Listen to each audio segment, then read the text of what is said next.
Upleta marketing યાર્ડમાં ટેકાના ભાવે મગફળી ખરીદીનો મામલો। ટેકાના ભાવે મગફળી ખરીદવા કરેલ સેન્ટર બંધ કરેલ તે ચાલુ કરવા માંગ। હાલ મગફળી ખરીદી ચાલુ છે, પરંતુ ધીમી ગતિએ ચાલી રહ્યાનો આક્ષેપ।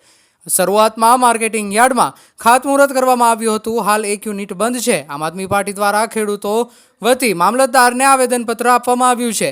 મગફળી અને સોયાબીન માટે 7,000 જેટલા ખેડૂતોએ રજીસ્ટર કરાવેલ છે। દિવસના ખાલી 50 થી 100 ખેડૂતોનો વારો આવી રહ્યો છે।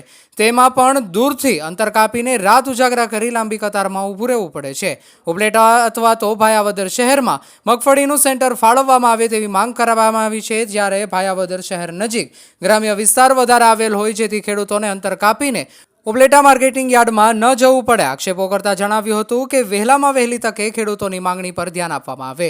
આગામી સમયમાં જો ધ્યાન આપવામાં નહીં આવે તો આમ આદમી પાર્ટી અને ખેડૂતો સાથે રહીને ગાંધી ચિંધ્યા માર્ગે મામલતદાર કચેરીનો ઘેરાવ કરવાની ચીમકી પણ ઉચ્ચારી હતી।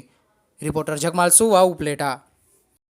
આવે છે અને ડિસ્ટ્રિક્ટમાં મગફળીનું પણ સારું એવું વાવેતર થાય છે, તો ત્યાં પણ જો મગફળીનું કેન્દ્ર એક ચાલુ કરી દેવામાં આવે તો ખેડૂતો માટે ખૂબ સારું બને।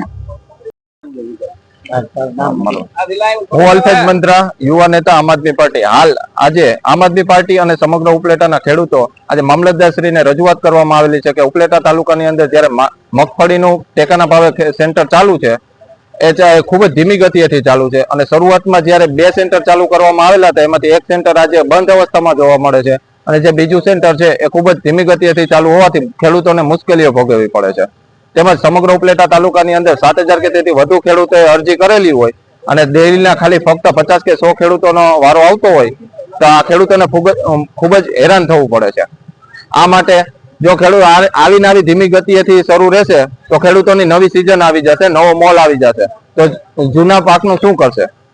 અને રહી વાત જે બીજું યુનિટ બંધ કરવામાં આવેલું છે એ શા કારણે બંધ કરવામાં આવેલું છે? કે આયોજનપૂર્વક બંધ કરવામાં આવેલું છે કે ખેડૂતો પોતાનો માલ કંટાળીને લોકલ વેપારીઓને વેચી આપે?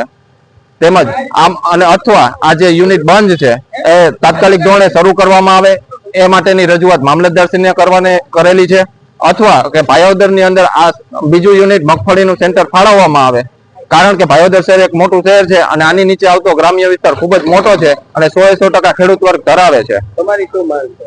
અમારી એ માંગ છે કે તાત્કાલિક ધોરણે જે બીજું યુનિટ બંધ કરેલું છે તે ચાલુ કરવામાં આવે, જેથી ખેડૂતોને હેરાનગતિ ન થાય।